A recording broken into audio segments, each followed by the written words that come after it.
Hi, Second Creek Bison. Miss Richardson here, wishing you a happy holidays and my Christmas jammies. We just wanted to share with you that one of our family traditions is to have matching Christmas jammies. Say hi, boys. Hi.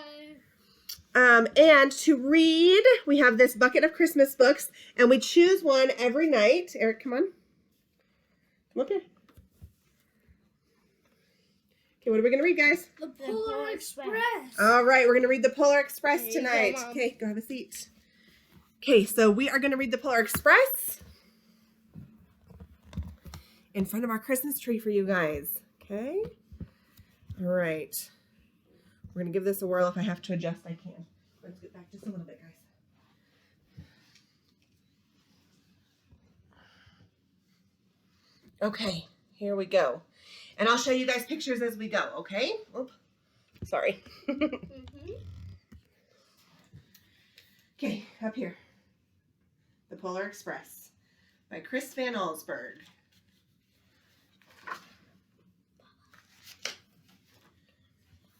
here, yep. On Christmas Eve, many years ago, I lay quietly in my bed. I did not rustle the sheets. I breathed slowly and silently. I was listening for a sound.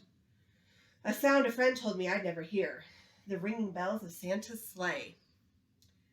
There is no Santa, my friend had insisted, but I knew he was wrong. Late that night I did hear sounds, though not of ringing bells. From outside came the sounds of hissing steam and squeaking metal. I looked through my window and saw the train standing perfectly still in front of my house.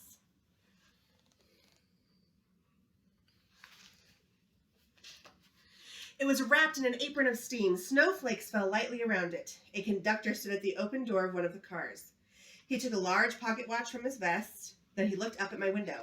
I put on my slippers and robe. I tiptoed downstairs and out the door. All aboard, the conductor cried out. I ran up to him. Well, he said, are you coming? Where? I asked. Why, to the North Pole, of course, was his answer. This is the Polar Express. I took his outstretched hand and he pulled me aboard.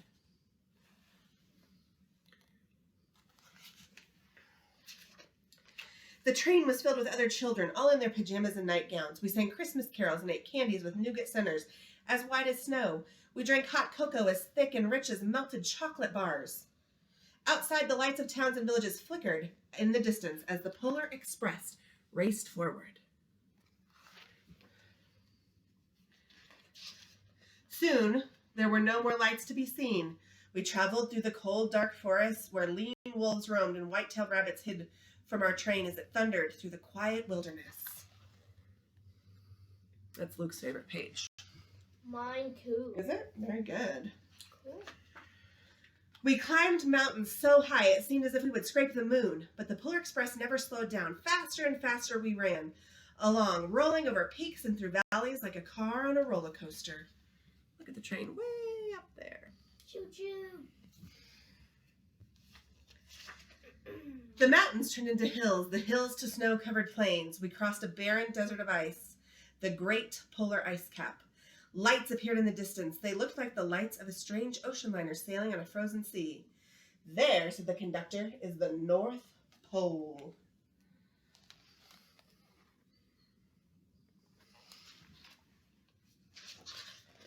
The North Pole, it was a huge city standing alone at the top of the world, filled with factories where every Christmas toy was made. At first, we saw no elves. They are gathering at the center of the city, the conductor told us. That is where Santa will give the first gift of Christmas. Who receives the first gift, we all asked. The conductor answered, he will choose one of you. That's also one of my favorite pages. Is it? That would be Mine super too. cool. Look, shouted one of the children, the elves. Outside, we saw hundreds of elves. As our train drew closer to the center of the North Pole, we slowed to a crawl. So crowded were the streets with Santa's helpers. When the Polar Express could go no farther, we stopped and the conductor led us outside. Look at all the elves.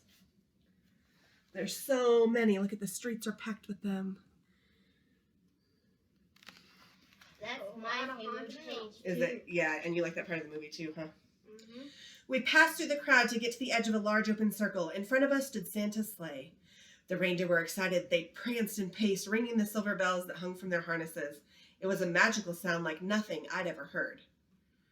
Across the circle, the elves moved apart and Santa Claus appeared. The elves cheered wildly.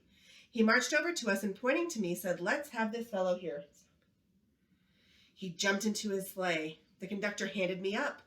I sat on Santa's knee, and he asked, "Now what would you like for Christmas?" I want a new guitar. Oh, Me too. oh, cool. I knew that I could have any gift I could imagine, but the thing I wanted most for Christmas was not inside Santa's giant bag. What I wanted more than anything was one silver bell from Santa's sleigh. When I asked, Santa smiled. Then he gave me a hug and told an elf to cut a bell from a reindeer's harness. The elf tossed it up to Santa. He stood holding the bell high above him and called out, "The first gift of Christmas!" Cool.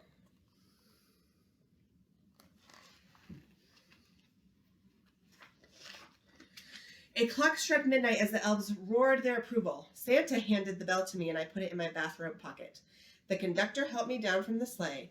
Santa shouted out the reindeers' names and cracked his whip. His team charged forward and climbed into the air. Santa circled once above us, then disappeared in the cold, dark polar sky. There he goes. Ho, ho, ho. As soon as we were back inside the Polar Express, the other children asked to see the bell. I reached into my pocket, but the only thing I felt was a hole. I had lost the silver bell from Santa Claus's sleigh. "Let's hurry outside and look for it," one of the children said. But the train had given a sudden lurch and started moving. We were on our way home.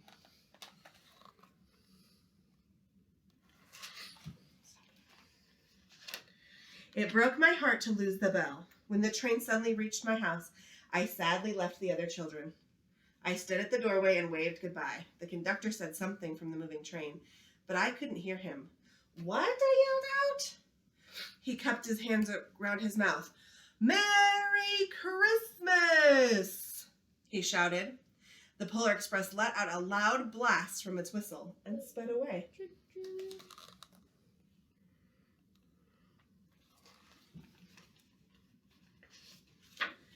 On Christmas morning, my little sister Sarah and I opened our presents. When it looked as if everything had been unwrapped, Sarah found one last small box behind the tree. It had my name on it.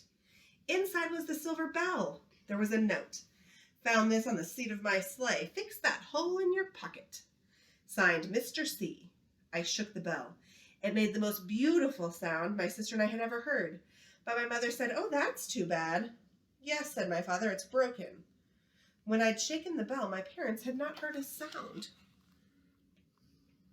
That's because they don't believe. Shh. At one time, most of my friends could hear the bell, but as years passed, it fell silent for all of them. Even Sarah found one Christmas that she could no longer hear its sweet sound. Though I've grown old, the bell still rings for me as it does for all who truly believe. And we hope that the bell still rings for you and your family. And we wish you a Merry Christmas. You guys say Merry Christmas? Merry Christmas. Happy New Year. And we hope you have a wonderful break with your families. Thanks for letting us share this with you. Bye. Bye.